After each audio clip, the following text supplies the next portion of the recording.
Hello friends, मैं रविश गुप्ता। इसके पहले भी मैंने कुछ वीडियोस अपने चैनल पर डाला हुआ है जो भी आपकी क्वेरीज़ रहती है। अभी कुछ समय से मैं एक्टिव नहीं हूँ और आप लोगों के बहुत सारी क्वेरीज़ हैं जिसको मैंने राइट डाउन किया हुआ है और समय के साथ ही मैं उसके जवाब दे पाऊँगा। पिछले कुछ समय से थोड़ी सी व्यस्तता अधिक रही, जैसा कि एसडीएम पद के लिए अभी मेडिकल भी होने थे। उसके बाद भी कुछ ऐसी पर्सनल कुछ काम रहे और कुछ ऑफिस के उत्तरदायित्व रहे, जिस वजह से मैं वीडियो नहीं डाल पा रहा हूँ। आप लोग की क्वेरी रहती है, लेकिन फिर भी उसका प्रयास करता हूँ कि अन्य माध्यमों से मैं उसका जवाब दे पाऊँ। अभी जो सबसे ज़्यादा क्वेरी मुझे मिल रही है वो ऑप्शनल सब्जेक्ट को लेकर के है कि सर ये ऑप्शनल रिव्यू होगा कि नहीं होगा। देखिए, मैं इसमें कंफर्म कर दूं कि ऑप्शनल रिमूव होना नहीं होना ये शासन के स्तर पर निर्णय होना है, आयोग द्वारा निर्णय लिया जाना है। और अभी कुछ लोग चैनल पर बना रहे हैं कि ऑप्शनल हट गया है या ऑप्शनल हट जाएगा, तो इस मामले में मैं कुछ भी नहीं कह सकता कि ऑप्शनल रहेगा या हटेगा, क्योंकि जब तक ऑथेंटिक सोर्स से कोई सूचना नहीं आती है या कोई आदेश नहीं आता है या कोई सूचना नहीं आती है, तब तक इस मामले में मैं कुछ नहीं कह सकता हूँ। और आप लोगों से भी कहूँगा कि अभी बहुत ज़्यादा इस चक्कर में मत पड़िए कि ऑप्शनल हटना है कि नहीं हटना है, क्योंकि ऑप्शनल केवल एक हिस्सा है, पूरे एग्ज़ाम का एक हिस्सा है, बहुत महत्वपूर्ण हिस्सा है। उस पर जो भी निर्णय रहेगा वो सभी के लिए समान रहेगा। वर्तमान समय में आपको करना क्या चाहिए, अगर आप एक गंभीर अभ्यर्थी हैं तो अभी अपनी तैयारी पर ध्यान लगाइए कि प्रारंभिक परीक्षा ना रुके, आपकी प्रीलिम्स एग्ज़ाम क्लियर हो जाए। इस बार प्रीलिम्स के बाद एटलीस्ट 100 डेज़ का समय मिल रहा है, मुझे लग रहा है 4 महीने से अधिक का समय है इस बार। अगर 4 महीना मिल रहा है तो आप निश्चिंत रहिए, जो भी नया भी अगर कुछ पैटर्न लगता है तो वो आप लोग उसको कंप्लीट कर सकते हैं। अभी हिंदी साहित्य के लिए, जैसे मेरा विषय हिंदी साहित्य रहा है, कुछ चैनल वाले इतिहास मेरा बताते रहे कि मैं इतिहास से ऑप्शनल में रह रहा है, जो कि वो गलत है। इतिहास मेरा वैकल्पिक विषय कभी नहीं रहा और हिंदी साहित्य से मैंने अपना अटेम्प्ट दिया था 2021 वाला। हिंदी साहित्य के लिए अगर मैं बात करूं, मैं कैसे पढ़ा था, मेरी स्ट्रेटजी क्या थी। जैसे कुछ लोग कहते हैं सर हिंदी साहित्य कितना बड़ा है, हिंदी साहित्य से रिलेटेड वीडियो बना दीजिए, उसमें कितना पढ़ना पड़ता है, कितना रटना पड़ता है, क्वेश्चन कैसे आते हैं। बहुत सारे क्वेश्चन, आप लोग की बहुत सारे क्वेरीज़ हैं जो मैंने नोट भी किया है। तो इसमें सबसे पहली चीज़ है कि मैं ये कंफर्म कर दूं कि हिंदी साहित्य के लिए कोई बैकग्राउंड हो ऐसा ज़रूरी नहीं है। बैकग्राउंड है तो अच्छी बात है, अगर नहीं है तो भी कोई दिक्कत नहीं है। हिंदी साहित्य कई लोग जिनका पहला प्रयास है वो भी कन्फ्यूज़ हैं कि ऑप्शनल पढ़ा जाए नहीं पढ़ा जाए, और बहुत जेन्युइन कह सकते हैं कि बहुत जेन्युइन समस्या ये है कि ऑप्शनल को लेके पढ़ा जाए या ना पढ़ा जाए। ऑप्शनल अगर हट गया तो मेरा ये समय वेस्ट जाएगा। तो मैं ये कह दूं कि ऑप्शनल को अगर किसी ने कोचिंग कर रखा है तो बिल्कुल परेशान ना हो, और अगर किसी ने कोचिंग नहीं किया है तो अभी कुछ दिन के लिए स्थगित रखें, कोचिंग ना करें। प्रीलिम्स क्योंकि अभी नज़दीक है, प्रीलिम्स पर ध्यान अधिक केंद्रित करें। स्टैटिक पोर्शन जो जीएस का है उसको अच्छे से पढ़ें, क्योंकि अगर जो भी निर्णय आएगा 1 महीने बाद या नोटिफिकेशन से पहले अगर निर्णय आ जाता है कि ऑप्शनल सब्जेक्ट रिमूव कर दिया गया है, तो जो 4 महीने रहेंगे उसमें आप नए पैटर्न को तभी अच्छे से कर पाएंगे। जो भी नया सिलेबस में लगेगा उसको आप तभी कवर कर पाएंगे जब आपके पुराने जो जीएस के पार्ट हैं वो अच्छे से कवर हो जाएं। जैसे जीएस 1 है, 2 है, 3 है, 4 है, तो ये रहना ही रहना है। अगर आपको अभी मेहनत करना है तो आप इन चारों को अच्छे से कर सकते हैं।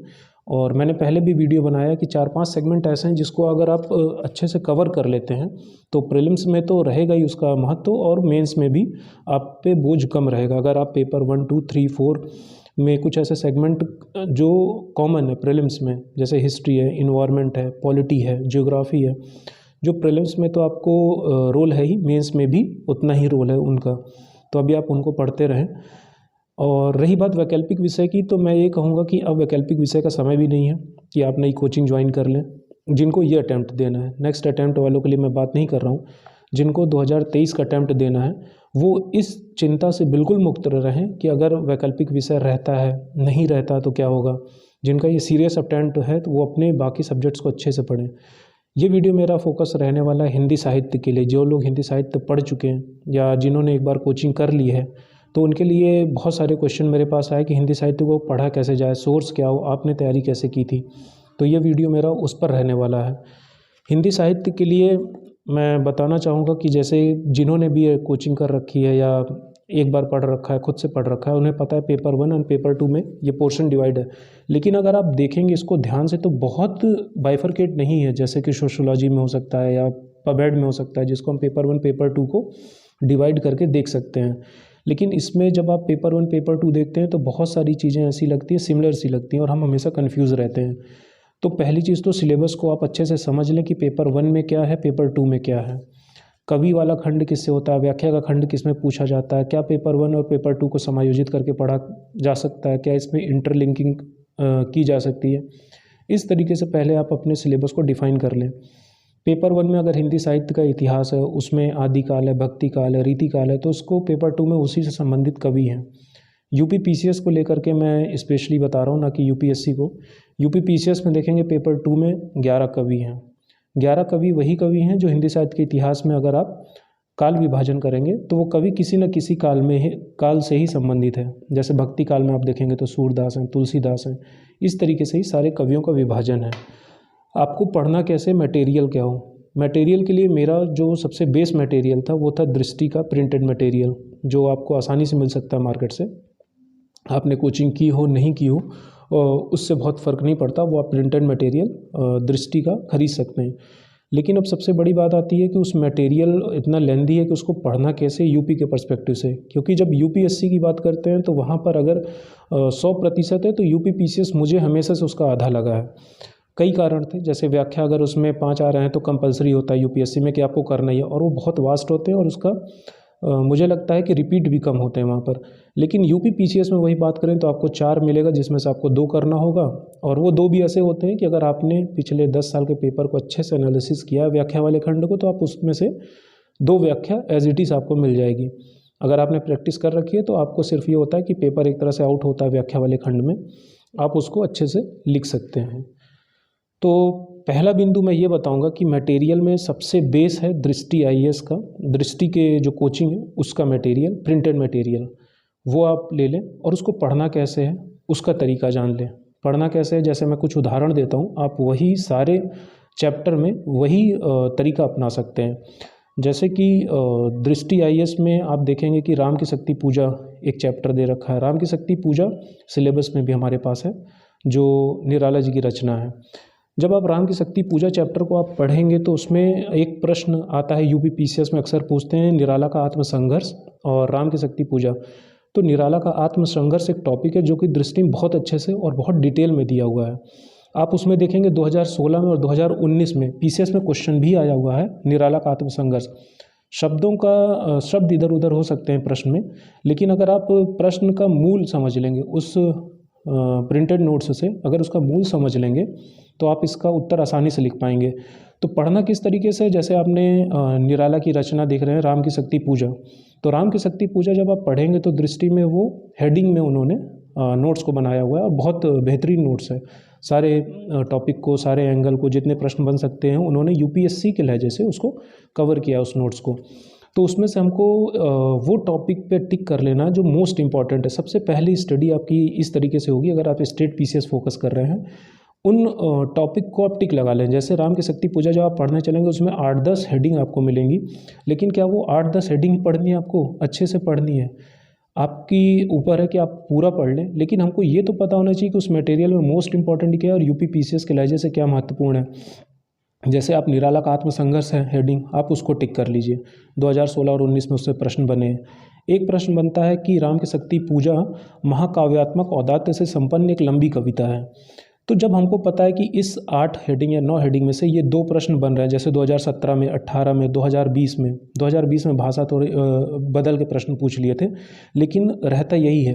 तो जब हम देख रहे हैं किसी एक टॉपिक से उस विशेष टॉपिक से पिछले 3 बार, 4 बार, 2 बार प्रश्न पूछें, तो मतलब कि वो हमारे लिए इम्पॉर्टेंट है। आप उसको उसी जहाँ से नोट्स पढ़ रहे हैं उसमें आप टिक लगा लीजिए और लिख लीजिए कि 2017-18 में प्रश्न बने हैं, या प्रश्न को आप ऊपर जो खाली जगह रहती है आप वहाँ पर लिख लें। तो उससे क्या होगा, जब आप नोट्स को रिवाइज करेंगे तो आपको पता होगा कि इस यूनिट में ये 2 सेगमेंट या ये 3 हेडिंग सबसे महत्वपूर्ण है। आप उनको पढ़ना शुरू करें। अगर एक बार इस तरीके से आपने नोट्स पर काम कर लिया है तो आपके लिए वो सिलेबस भी छोटा आपको लगेगा और जो टॉपिक आते हैं उस पर आपकी कमांड भी अच्छी हो जाएगी। जैसे दूसरा एग्जाम्पल लेते हैं, मलिक मोहम्मद जायसी की रचना है पद्मावत। जब आप दृष्टि में पद्मावत पढ़ेंगे तो वो आपको कई हेडिंग में और कई विस्तृत रूप से उसको कवर किया गया, क्योंकि वो यूपीएससी के लहजे से, जैसे मैंने पहले बताया।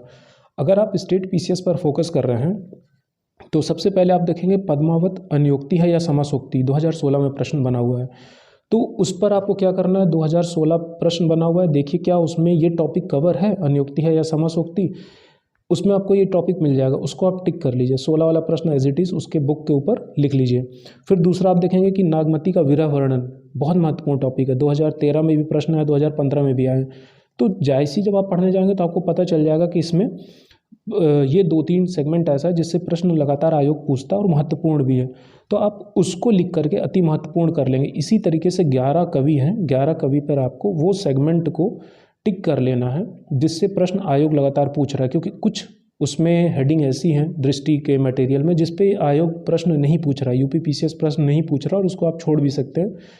इस तरीके से अगर आप कर लेंगे तो आपका मटेरियल भी थोड़ा आपके लिए कम हो जाएगा, छोटा हो जाएगा और आपको पढ़ने में भी अच्छा लगेगा। दूसरी चीज़ कर लेते हैं कि इसमें क्या कोई प्रीवियस ईयर क्वेश्चन का हल आता है, क्योंकि मार्केट में भी प्रीवियस ईयर क्वेश्चन के हल नहीं है इसमें। आप यूथ कंपटीशन टाइम की बुक आती है जो पिछले 2004 से लेकर अभी तक के प्रश्न पत्रों का हल वो उपलब्ध कराते हैं। उसमें व्याख्या भी होता है, उसमें पेपर 1 के भी सारा होता है। पेपर 1 पेपर 2 आपको 2004 से हल मिल जाएगा। मैं वो लेकर आया था क्योंकि बहुत विकल्प नहीं है, विकल्पों का अभाव है सॉल्व प्रश्न पत्रों में, तो आप उसको लेकर के चले आइए। उसमें आप देखेंगे कि आपको एक लाइन मिल जाएगी कि आंसर लिखना कैसे है व्याख्या वाले खंड में। उसमें कुछ विशेष बहुत अच्छे मिल जाएंगे। जब आप व्याख्या देखेंगे, कुछ व्याख्या आपको कहीं नहीं मिलेगी लेकिन उस किताब में आपको व्याख्या मिल जाएगी। वो बहुत करेक्ट व्याख्या तो नहीं होती है लेकिन आपको एक थोड़ी सी मदद मिल जाएगी कि लिखना कैसे है। कई बार प्रश्न वो जैसे पूछ रहे, जैसे राम की शक्ति पूजा में निराला का आत्मसंघर्ष व्यंजित होता है, तो वो पूरा का पूरा किसी बुक से उठा करके एक आंसर छाप दिए उसमें। ऐसा नहीं कि वो जो प्रश्न पूछा जा रहा है उसी को उत्तर को एड्रेस किए। आपको ये पढ़ने पर खुद एहसास हो जाएगा कि इसमें उत्तर ये पूछा नहीं गया, लेकिन उन्होंने क्या किया है कि किसी मटेरियल से वो एक पूरे टॉपिक को उसमें कट पेस्ट कर दिए हैं।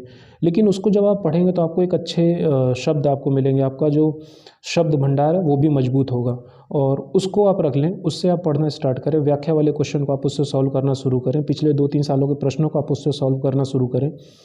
इस तरीके से आप उससे आप एक मदद ले सकते हैं। एक व्याख्या खंड के लिए दूसरी किताब भी आती है, कुमार सर्वेश की है, कल से आज तक व्याख्या नाम से है। उसके कवर पर लिखा है कल से आज तक व्याख्या, कुमार सर्वेश। उसमें सारी व्याख्या तो आपको नहीं मिलेगी, ये बुक मैंने ख़रीद लिया था, लेकिन उसमें से ये है कि आपको 10-12% आपको मदद ज़रूर मिलेगी। उसमें अच्छे शब्दों का चयन है। कुछ व्याख्याएँ ऐसी हैं जो पीसीएस में पूछी गई हैं, वो आपको वहाँ से मिल जाएगी। हालांकि व्याख्या को दृष्टि वालों ने अपने नोट्स में बहुत अच्छे से कवर किया हुआ है। आप ढूंढेंगे तो यूथ कंपटीशन टाइम से, दृष्टि वाले से और सर्वेश वाली, इन 3 से आपका व्याख्या का खंड पूरा हो जाए, क्योंकि आपको 2 व्याख्या करनी ही करनी है जो कि कंपलसरी है।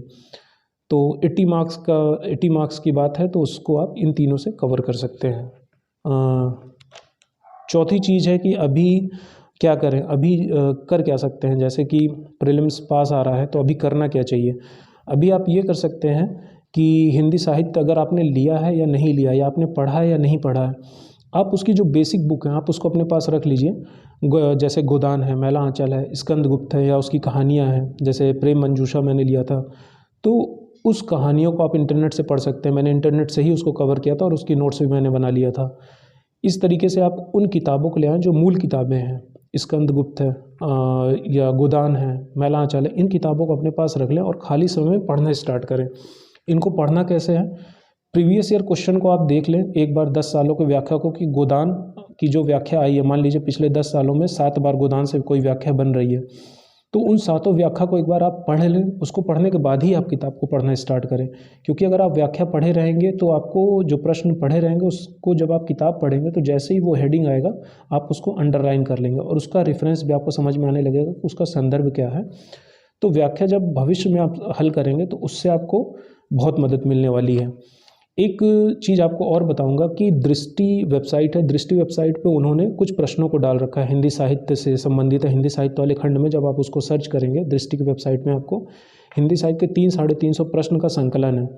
उन प्रश्नों को आप सिर्फ सर्च कर सकते हैं, सर्च करके पढ़ सकते हैं। उससे के बारे में सिर्फ आप पढ़ेंगे तो अगर जितनी क्यूरियोसिटी आपके अंदर रहेगी प्रश्नों को लेकर के, सिलेबस के संदर्भ में, वो आपको क्लैरिटी, आपके थॉट में क्लैरिटी आती जाएगी। और अपने नोट्स ज़रूर बनाएं। व्याख्या खंड वाले जो मेरे नोट्स थे, जो मैंने खुद के लिए बनाया था, जैसे कबीर है। कबीर में विशेषताएं हैं। जब हम उसकी व्याख्या को हल करते हैं तो विशेष पूछा जाता है। हम संदर्भ, प्रसंग, व्याख्या और कुछ विशेष लिखते हैं तो वो विशेष का एक अलग प्रभाव होता है जब हम व्याख्या को हल कर रहे होते हैं। तो मैंने एक कॉमन विशेष जो बिंदु होते थे वो 8-9 बिंदु मैं लिख लिया था सारे कवियों के बारे में, ताकि अगर जब मैं व्याख्या खंड सॉल्व कर रहा हूँ तो कमोबेश उसी में से हमको विशेष मिल जाता था। तो इस तरीके से व्याख्या में आपको हेल्प मिलेगा। भाषा विज्ञान जो भाषा खंड है उसकी मैंने नोट्स भी शेयर कर दिया है। तो मटेरियल मुझे लगता है इतना पर्याप्त है। अगर आपके पास इतना मटेरियल है, पढ़ने का तरीका इस तरीके से करेंगे तो हिंदी साहित्य को आप अच्छे से कवर कर सकते हैं। प्रश्न को ध्यान में रखते हुए पढ़ें और जो भी प्रश्न आप पढ़ रहे हैं उसको देखिए क्या उस नोट्स में वो प्रश्न से संबंधित मटेरियल है, उसको आप टिक कर लें। प्रीवियस ईयर क्वेश्चन को एक जगह आप राउट डाउन कर लें। जो भी प्रश्न पूछे जा रहे हैं उसको एक ही जगह पर लिखें, सब जगह ना लिखें। जैसे A4 शीट ले लें, गोदान से संबंधित जितने प्रश्न बने हैं 2014 में, 15 में, 16 में, तो वो प्रश्न एक जगह रहने से क्या होता है कि आपके दिमाग में वो फॉर्मेट हमेशा बना रहता है। जब आप उससे संबंधित मटेरियल पढ़ते हैं, उससे संबंधित बुक पढ़ते हैं, तो वो प्रश्न आपके दिमाग में हमेशा रहते हैं। मैं सबसे ज़्यादा फोकस करता हूँ प्रीवियस ईयर क्वेश्चन पर, क्योंकि प्रीवियस ईयर क्वेश्चन ही एकमात्र ऐसा टॉर्च है जो हमको मार्गदर्शन देता है कि जब हम पढ़ रहे हैं तो क्या पढ़ना है, क्या नहीं पढ़ना है। हिंदी साहित्य में आप इतना कर लीजिए, इससे ज़्यादा मैंने नहीं किया था। अगर आप इतना कर ले रहे हैं तो ज़रूरी नहीं है कि आप इधर उधर और मटेरियल और यूट्यूब वीडियो देखें। एक सबसे बड़ी जो हेल्पफुल रहती है, सारे ऑप्शनल की ये निकालते हैं, ये मैंने लिया था। पीली कलर की कवर होती है, इसमें प्रश्न 1990 से पूरा अभी तक के जितने पेपर हुए हैं इसको आप ले लें। इसी से आप टिक करते रहें, इसी से आप व्याख्या खंड को देखें, इसी से आप प्रश्नों को देखें, आपको इससे काफ़ी मदद मिलेगी। दूसरी चीज़ ये है कि सेल्फ नोट्स अपने बनाते रहें। ये मैंने पहले ही बताया। जो मेरे नोट्स हैं भाषा विज्ञान के मैंने शेयर कर दिया है, और भी जो खंड हैं वो मैं शेयर कर दूंगा जैसे ही मुझे समय मिलेगा। तो कंटेंट में मुझे लगता है इतना आप ले लें। दृष्टि IAS का हो गया है। प्रीवियस ईयर क्वेश्चन के लिए आप यूथ कंपटीशन टाइम की किताब ले सकते हैं, 2004 से लेकर अभी तक का हल मिल जाएगा।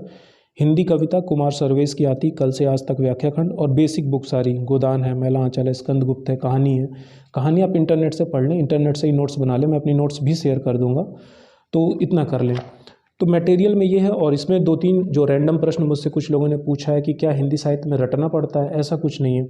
रटना पड़ेगा, लेकिन वो रटना भी बहुत रुचिकर होता है। जैसे कि अगर आपने नोट्स कर लिए, कबीर से 4-5 दोहे कर लिए, जायसी के 4-5 दोहे कर लिए, सूरदास के 4-5 दोहे रट लिए, नागार्जुन से संबंधित 4-5 दोहे रट लिए, तो वो आपको एस्से में भी काम आता है और हिंदी साहित्य में तो काम आता ही है। जब आप किसी चीज़ को उनके बारे में बता रहे होते हैं तो अगर आप एक दोहा लिख देंगे तो उसका, जैसे अहिंसा की बात कर रहे हैं कबीर के बारे में, तो उसके संबंध में अगर आपके पास कोई एक दोहा है तो आप उसको लिख दीजिए।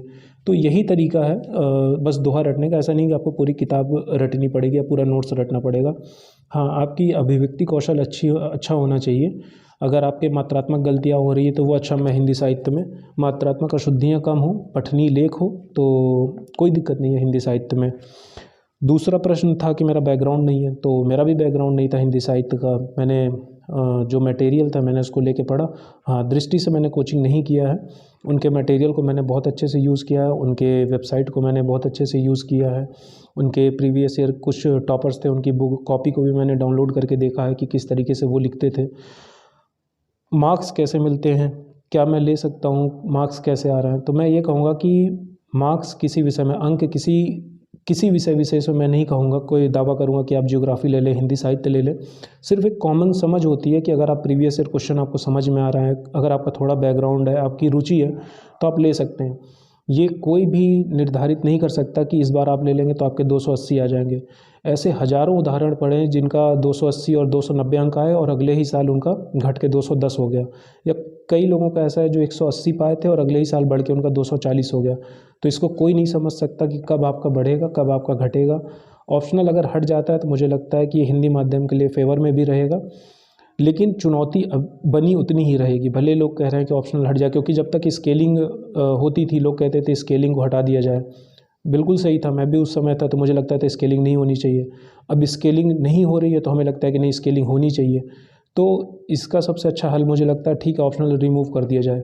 लेकिन हिंदी माध्यम के सामने चुनौती जो मैं समझ पा रहा हूँ फिर भी बनी रहेगी, क्योंकि जो भी मटेरियल आएगा वो फिर ये रहेगा कि हिंदी माध्यम में इसमें अंक नहीं आ रहे हैं, GS में हमारे अंक नहीं आ रहे हैं।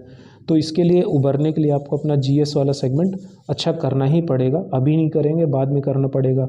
सिलेक्शन ना प्रीलिम्स से होने वाला है और बहुत ज़्यादा इंटरव्यू का भी रोल नहीं रह गया।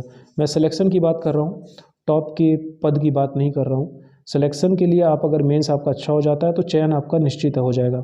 लेकिन अगर आप एसडीएम और डिप्टी एसपी या एआरटी या जो भी आपकी ख्वाहिश है बनने के लिए, अगर उसके लिए करना है तो आपको मेंस प्लस इंटरव्यू में भी अच्छा परफॉर्म करना पड़ेगा। तो अभी जो आपके हाथ में है वो सिर्फ इतना है कि प्रीलिम्स को एश्योर करें। प्रीलिम्स को एश्योर कैसे कर सकते हैं कि इन सब भटकाओं से अभी दूर रहें, कि ऑप्शनल हट रहा है कि नहीं हट रहा है। अगर आपको ऑप्शनल को लेकर डर है क्या करना है तो मैंने बता दिया है, उसके बेसिक्स बुक को केवल पढ़ लें। ऑप्शनल आपका कुछ भी हो, अगर उसकी जो मूल किताबें हैं आप उसको रख लें, या कोचिंग का कोई मटेरियल आप उसको रख लें, 2-4 पन्ने पढ़ते रहें, बहुत ज़्यादा लोड ना लें।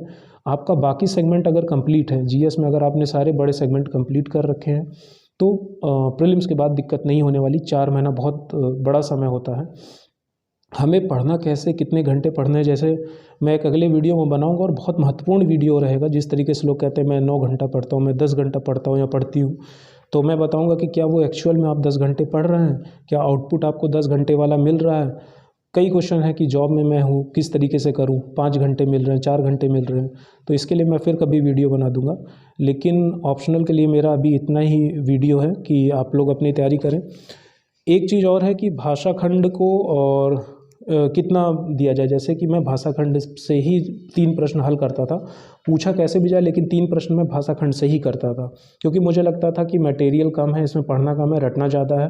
भाषा खंड एक ऐसा है जिसमें रटना पड़ेगा आपको थोड़ा, लेकिन अगर आपकी समझ अच्छी है, आप जब पढ़ने लगेंगे, कोरिलेट करने लगेंगे, तो बहुत उसमें भी नहीं रटना है। मैं 3 प्रश्न भाषा खंड से करता था, और पेपर 2 में जैसे व्याख्या से 2 प्रश्न करने ही करने होते थे, लेकिन खंड का से मैं 3 प्रश्न करता था। ये मेरा डेडिकेशन था कि 3 प्रश्न मुझे इधर से ही करने हैं, क्योंकि उधर ईजी होता था। 11 कवि होते थे, 11 कवि को मैंने अच्छे से कर लिया था। इस तरीके से अगर आप पढ़ रहे हैं, अपने आप को स्थिर करके, अपने आप को कम मटेरियल में अधिक समय दे रहे हैं, क्योंकि सोर्स कम है और टाइम भी कम है, तो आपके निश्चित बात है कि आउटपुट आपका अच्छा रहेगा। अगर आपने मटेरियल और सोर्स को बहुत ज़्यादा बढ़ा लिया और टाइम कम है, तो ऑब्वियस सी बात है आउटपुट अच्छा नहीं रहेगा। सिंपल सा लॉजिक है। तो अपने मटेरियल और सोर्स को कम रखें, टाइम भी कम है, तो आउटपुट आपको अच्छा मिलेगा। इन्हीं किताबों को रखें और टिक लगा लें, सारे प्रीवियस ईयर क्वेश्चन से देख लें कि उस किताब में प्रीवियस ईयर क्वेश्चन से संबंधित कौन सा सेगमेंट दिया गया है, अच्छे से दिया गया है, सिर्फ उसी पे टिक लगाएं और उसी को अभी पढ़ें। जब मेंस के समय आएगा तो मैं बता दूंगा उसको करना कैसे। अभी सिर्फ अपने आप को इतने लिमिटेड मटेरियल के साथ रखें, तैयारी करते रहें। आप लोग की बहुत सारी क्वेरीज़ है, मैं बना दूंगा, मैं वीडियो जैसे समय मिलेगा मैं उस पर भी बना दूंगा। अभी के लिए इतना, और कोई और क्वेरी होगी तो आप कमेंट में लिख दीजिएगा, मैं नेक्स्ट वीडियो में उसको एड्रेस कर दूँगा। Thank you.